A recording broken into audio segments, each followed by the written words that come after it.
a step worth taking. If the path we face is the one God's making, when he says go, we won't be alone. Let's take a leap of faith. Welcome to the Tales of Zeke and Elliot, Parables Worth Pondering. Best friends Zeke and Elliot are two frogs that have many adventures around Bicker's Pond. I'm Leah. Come with me as we branch out, dig around, prune, and trim the story, Stumped. It had been a long week for Zeke and Elliot. It seemed as if everyone at Bicker's Pond had something that was broken, defective, or on the fritz. It was late afternoon on Friday, and the two friends were just about to close up shop and head to the Crispy Bark for dinner. What? I'm up, ready to go. What's going on? I'm gonna just rest my eyes for a second, turn into a nap with drool and all. I'm not drooling. I was out for a minute? More like 30. I'm sorry, you should have woke me up. Nah, I was rather entertained by your gibberish. Gibberish? You were talking about the crispy flies with extra cheese. Speaking of crispy flies, we need to close up for the weekend and go get some dinner. My thoughts exactly. On the way to the Crispy Bark, they discussed their plans for the weekend. Zeke would be fishing while Elliot caught up on some reading. As they approached the diner, they overheard Gertie talking with Simon, the male snail.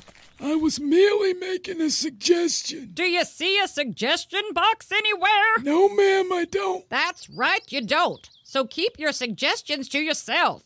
Now, good day, Simon. Good day. Evening, Katie. Hey, Simon. It sure is late to be delivering mail. Hey, Zeke, Elliot. They don't call it snail mail for nothing. Are you staying for dinner? You're welcome to join us. Thank you, but no, that was my last stop. I have a broccoli spinach casserole waiting for me at home. Well, that sounds yummy. It is. And for dessert, I'll be having a mushroom carrot custard pie. My favorite. Don't let us keep your dinner waiting. Have a great weekend. Yeah, have a nice weekend, Simon. You two do the same. See you Monday. Broccoli spinach casserole? Mushroom carrot custard pie? Ooh. No thank you. You two are here late. Take a seat. What can I get you? Water and the usual. Same for me. Thanks, Gertie. Waters and 2 specials. Coming right up. I wonder what that suggestion box comment was all about.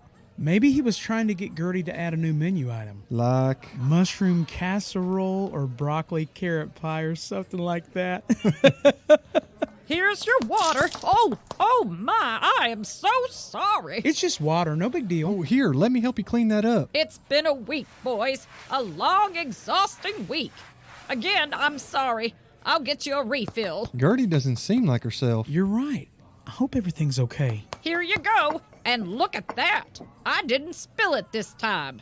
Gertie, are you okay? Yeah, is there anything we can do to help? It's just... Oh, I don't want to bother you two with my concerns. You're here to have a nice dinner, not listen to my grumblings. Don't be silly. It's not that busy. Pull up a chair and take a break. I could use a moment to gather myself. So what's troubling you? Well, you see that tree out there to the right? The one all by itself? The one that looks half dead? Oh, hey, what'd you kick me for? Obviously, she's upset about the tree, Zeke. No need to make it worse. Yes, Zeke, that would be the one. The half-dead one. Oh, I'm sorry. I didn't mean anything by that. It just looked like it's dying. Again with the kicking. Will you knock it off? Oh, your specials are ready. I'll be right back. Why are you kicking me? Open mouth and insert foot. Insert both feet. What are you talking about? I'm talking about Gertie. She's upset, and I'm guessing it has to do with that tree. The one her and Simon were probably discussing. And you keep saying the half-dead tree. It looks like it's dying. She can see that the tree isn't doing good. You got all that from one comment? See that tree over there to the right, the one by itself? Sometimes, Zeke, you can be obtuse. You know that? I'm not sure I know what you're talking about. Exactly. Here you go, boys. Enjoy. We'll eat. You tell us about the tree. That tree was given to me by my pappy when I took over the Crispy Bark. It was a sapling when I planted it. I watched it grow into a beautiful almond tree. Now, well, I don't know what's wrong with it. These crispy fries are extra crispy tonight. Delish. I'm sorry, Gertie. You were saying? I was saying that tree, well, it's special to me. It reminds me of home. And all week long, folks have been stopping in to tell me how bad it looks. First thing Monday morning, Vera stopped in and wanted to give me her opinion on what I should do with my tree. It's unsightly. I say you should just chop it down. Plant a rose bush instead. Roses are my favorite. I will do no such thing, Vera. Roses are nice, but I will not be replacing my tree with a rose bush. My pappy gave me that sapling. When I look out the door, it reminds me of him and my home where I grew up. Obviously, there's something wrong with it, though. Just look at those branches. Barely any leaves, and the ones that are drooping and yellowish.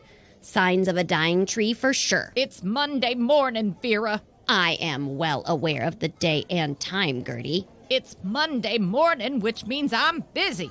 I don't have time to stand around discussing trees and roses with you. Now, would you like to order something or not? No, I'm headed to the bank. I've been meaning to stop by and offer my opinion as to what to do with... Good day, Vera. Good day, Gertie. Rude, very rude. I can't believe she would talk to me like that.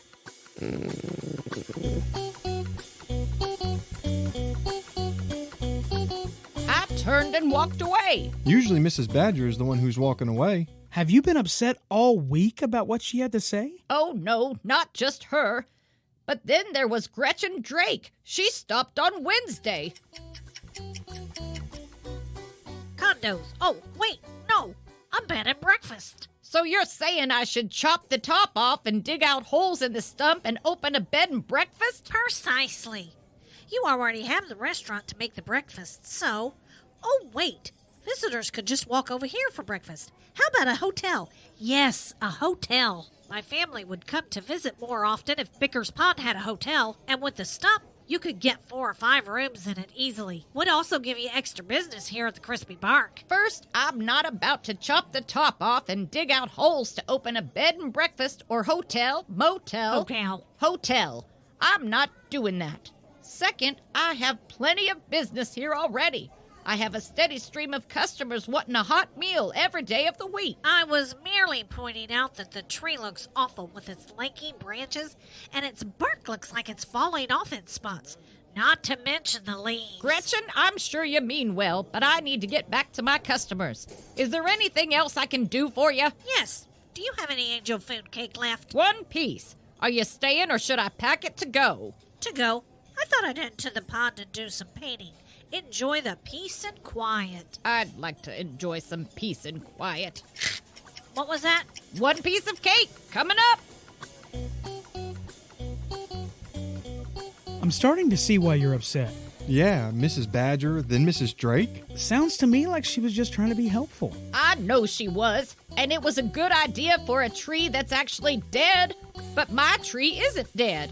Oh, and then there was Simon. Yeah, we heard something about a suggestion box. Thought maybe he was talking to you about adding a new menu item. I'm sorry you overheard that. I was a little rude, but you'd be upset too after what he had to say. Simon, can I help you? You've been staring at this tree for a while. So you have any mail for me? No mail, just wondering about this tree. Well, it's mine. I planted that when I took over the Crispy Bark. So this is your tree? Yep. My pappy gave me this sapling several years ago, right before he passed away. Oh, how nice. Something to remember him by. Yes. So I've been noticing that it looks sick. Something is definitely wrong. Oh, not you too. Not me too, what? You're here to tell me that you have a bright idea on what I should do with this tree, correct? Well, I was thinking you could cut it down almost all the way down to the ground, carve out a big hole, and place a mailbox inside. You could have your very own tree stump mailbox. You are the 3rd person this week to tell me what I need to do with this tree. And why is it that all the suggestions have been what would make you all happy? What about me? How about you tell something that would make me happy? Like how to help save my beloved tree. I'm sorry, Gertie. I was just merely making a suggestion. Do you see a suggestion box anywhere? No, ma'am, I don't. We overheard that part, Gertie. Yeah, we weren't trying to eavesdrop. So now you understand why I'm upset. We do, but I think we may be able to help. Oh, really? Do tell. Yeah, Elliot, do tell how we can help. Well, I'm no horticulturist or arborist. A horticulturist, what? A horticulturist, an expert in garden cultivation. And arborist? Arborist, someone who is trained in the study of trees. You're right, you're neither of them. Like I was saying to Gertie, I'm not a horticulturist or an arborist, but I have read several books on both. Of course you have. And I believe we can save your tree. We? Do you really think you can? Oh, that would be wonderful. Dinner's on the house for a month if you can. We really need to get started right away. I can't promise anything, but we'll give it a try. So when do you think you can get started? First thing tomorrow morning. I'll have fresh moss muffins waiting for you. Listen, I better get back to work. Thank you, boys. This means so much to me. And dinner's on me tonight. You're welcome, and thank you, Gertie. Yeah, thanks for dinner. What is this we you keep mentioning? You and me. I know absolutely nothing about gardening cultures and arbors and or whatever those words were. Why are you dragging me into this? Because I need your help. With what? First, we need to identify the issue. That's my job. Second, we need to do some pruning. You know what pruning is, right? Yeah, cutting limbs off. I need your help with that. Then we'll have to dig around the stump and fertilize. I will also need to help Gertie with the watering schedule. Man, I had a nice relaxing weekend planned. It consisted of doing nothing other than fishing. I did too, Zeke, but Gertie is our friend and she needs our help. I hate it when you're right. So I'll see you back here in the morning, say 9? I expect coffee from Jumpin' Javas. You got it. As planned, the two friends showed up at 9 sharp.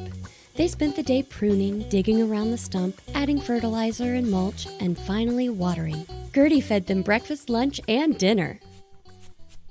We're finished, Gertie. It's going to take about a month to see any results. Here's the schedule I wrote out for when to water and fertilize. You two are such good friends. I really appreciate all your hard work. Thank you both. You're welcome. We'll check in next week and see how the tree is doing. Can I get you anything to take home? Not for me. Unless you have some of that angel food cake left. I saved 2 pieces just for you. It's already boxed up. Here you go. Thanks. Yeah, thanks, Gertie. Within a month, the limbs started to look stronger, and the leaves turned to a bright green. After church one Sunday, Zeke and Elliot ran into Gertie coming out the door. Elliot, Zeke, can you believe the difference in my tree? It's just like the parable Pastor Mantis read this morning. Right. About the man who planted a fig tree in his garden. It wasn't producing any fruit. So he went to chop it down, but a worker in his garden said he would work with the tree and try to get it to produce fruit. I just knew it still had some life in it. I wasn't ready to give up on it. Like the story, the worker saw the tree's potential. That's you two. You're the workers and you saved my tree. The Lord helped us, Gertie. He had to, because I knew nothing about trees. Still don't. I'm just glad it's not taking a year to see the results. A promise is a promise. Dinner's on the house for a month. In that case, I'll see you tomorrow. What's the special? Broccoli spinach casserole with mushroom carrot custard pie for dessert. Oh, that sounds... Just kidding, boys. Moth meatballs and fruit fly cobbler. yes. Boy, howdy. Thanks for listening to today's episode of The Tales of Zeke and Elliot, Parables Worth Pondering. Our story was based on the parable from Luke 13. Jesus told this parable showing his patience to us. Just as the critters of Bicker's Pond were ready to give up on the tree, sometimes we want to give up on others because their sin is just too bad. But Jesus does not give up on us. There is no sin that is too much for him. He is patient with us. He prunes us, which means taking things out of our lives that are harmful to us so that we can be healthy and grow closer to him. John 5:24 says, I tell you the truth. Whoever hears my word and believes him who sent me has eternal life and will not be condemned. He has crossed over from death to life.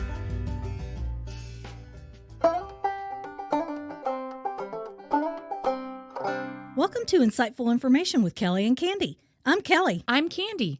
Kelly, what does pruning mean again? I mean, I drank prune juice once. Nope. This type of pruning is what gardeners do to keep plants healthy. It means to cut away dead or overgrown branches or stems, especially to increase fruitfulness and growth, or to reduce the amount of something by removing superfluous parts. Superfluous. Whoa, that's a fun word. Superfluous. You're being superfluous right now, which means too much and unneeded. Oh, that's what it means. Can we get back to pruning? Oh, yeah, not my favorite. That prune juice was nasty, and then... Nope, I give up. Gotta go, kids. That's what I said. Someone turn her mic off. It was bad. Now. So bad. Now. Please. Thanks for listening. Did you know you can support the Tales of Zeke and Elliot tax-free and keep it commercial-free by giving through our support page at zekeandelliot.com? You can also support us by liking and reviewing us on your favorite podcast app. And don't forget to share us with your friends. We look forward to meeting with you again.